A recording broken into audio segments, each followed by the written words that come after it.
And we're going to discover who this Israel really is. Chapter 25. And this is Isaac and Rebekah. And Rebekah, remember, was barren. And every woman in the Old Testament, or every woman in the Bible, who was to bring forth something that would be for God, not just birthing a child, but everybody that was to birth something for God was barren. In other words, God's initial concept of procreation was not an egg and a sperm. That was not in the heart of God in the beginning. For God said to Adam, not to Adam and Eve, to Adam, be fruitful, multiply, and fill the earth. And that's what we need to do. And I want to tell you, every one of you are virgins here tonight. Unless you have done what God said. That means, like I said to God, well, you know, Lord, my wife and I, we've had 5 children. We've got 17 grandchildren. We've got 9 great-grandchildren. And I think I've done my bit, Lord, toward filling the earth. And God said, that's got nothing to do with it. Because that is not what he is talking about. When you were created spirit. God is spirit. James chapter 1 verse 18, the apostle says, out of his own will God begat you. Not, he didn't chase around to find a woman in heaven in order to procreate. God is spirit. Spirit is male and female. That's what spirit is. And you are spirit. Because that's how you were created. You are not that body that you see when you look in the mirror. The body is not you. You are spirit. And that spirit is capable of reproduction. And that's what God is wanting from us today. So Rebekah was barren. And she said, Isaac, you better pray for me. Because somewhere in her heart, she believed that God needed something that she could birth. And so Isaac prayed for her. And Rebekah conceives. Well, now she's pregnant. She's happy. Yes, Lord, I'm going to produce something for you. But as the pregnancy proceeded, she's got a problem. And there's something going on the inside here. And she's crying, what's going on here? Lord, what is happening here? This shouldn't be like this. I should be having a peaceful pregnancy. Everything should be going exactly the way that I think it ought to go. But it's not happening that way. There's something happening in here. Lord, what's going on? I want you to notice what God's reply to her was. It's very interesting. He said there are twins in your womb. Every one of you produced these twins. That's right. Every one of you. We've all produced the twins. It says 2 nations are in your womb. 2 different nations. That means 2 different cultures, 2 different languages, 2 different kinds of people altogether. Even the color of their skin may be different. 2 separate nations are in your womb. These 2 children are not twins in the sense that they look alike, they do alike, they think alike. No, no, no. These are twins, but they are very opposite one to the other. And then it says, these 2 shall be separated from your womb, and the one people will be stronger than the other. 2 nations.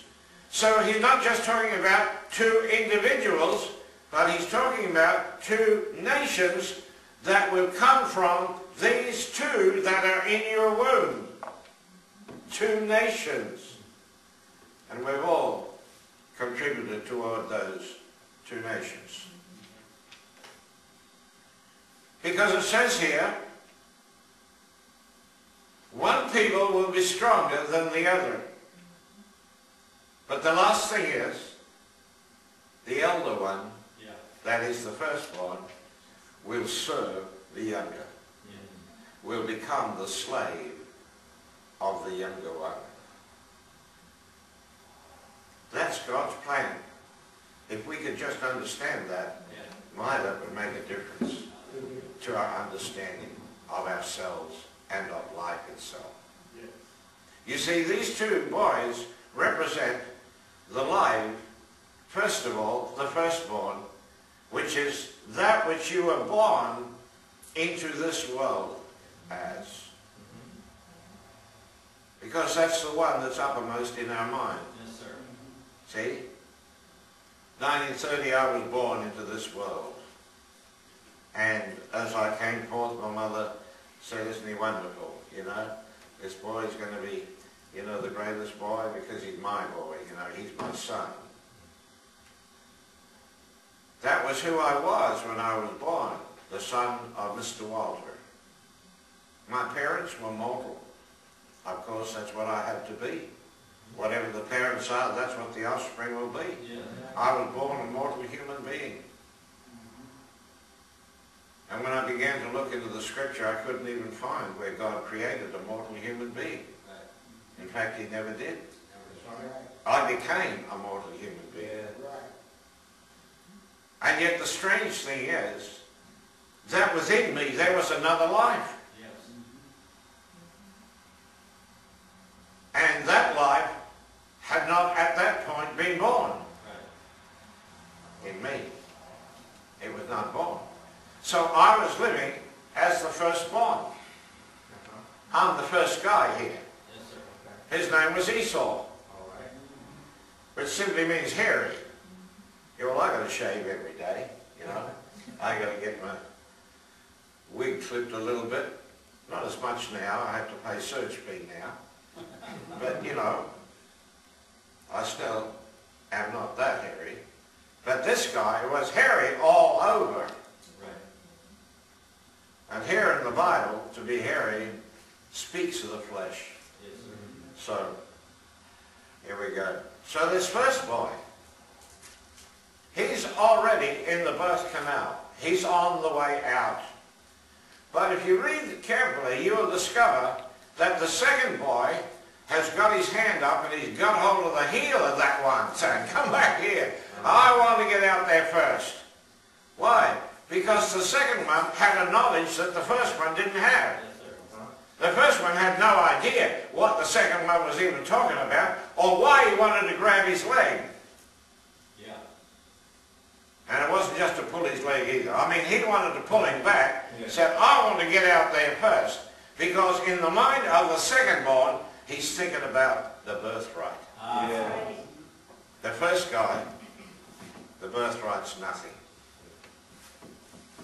When I was born into this world, if you'd talk to me about a birthright, all I was interested in was how much money my father had when he died. That's all. Any property that he owned, whatever. That's all I was interested in. But that other one that was yet to be born, who's still in the womb, he's got his eye on the birthright. Because that was important to him. Plus other things. So he couldn't pull him back. He's gone. He's too far out. And so Esau is born. There's your first life. That's your first birth into this world. That's what you were.